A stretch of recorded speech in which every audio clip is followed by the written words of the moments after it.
100,000 Canadians have Parkinson's. Another 50,000 have multiple sclerosis. And next year alone, over 175,000 Canadians will be diagnosed with cancer. Everyone I know knows someone that has been touched by one of these three diseases, including myself. My grandfather was diagnosed with Parkinson's 3 years ago, and every day he finds it a struggle to do day-to-day things like walking in a park. Chances are, due to the lack of stem cell research, they won't find a cure during his lifetime, which is unfortunate. After all, Canada is a country with universal healthcare. Then why is it so slow to accept research like stem cell research? After all, it was a Canadian that first discovered it back in 1994. Mr. John Dick isolated the cancer stem cells in cancer cells themselves. They've now been found in cancers like lymphoma, bone cancer, breast tumors, brain tumors, and many others. When these cancer stem cells are actually isolated, they're able to regenerate and heal over the cancer itself, making the cancer go away. What from this sounds so bad to you? The main goal of the CHA, or the Canada Health Act, is to, and I quote, to protect, promote, and restore the physical and mental well-being of residents of Canada to facilitate reasonable access to health services without financial and other barriers.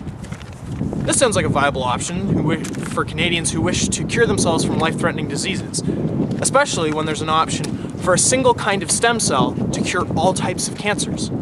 These are called embryonic stem cells, or young stem cells, and they can be used to replace any cell in the human body. These cells allow doctors to see how the human body develops, how it grows, and how the actual stem cells themselves can replace damaged tissues in the body. Anyway, so back to the point. Why is this stem cell research so controversial? I'll tell you why. The stem cells found in the embryonic stem cells are taken from human embryos. This means that if left in a mother's womb, they would technically grow into human life.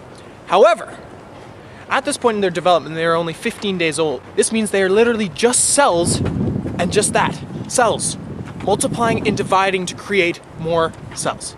However, some people believe that these cells, these small amounts, are considered human life.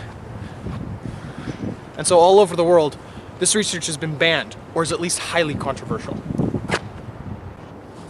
The IF Party just wants to let stem cell research move on and continue finding new discoveries so that people like my grandfather or his uncle or her aunt can live their lives without having to fear living the shortened life.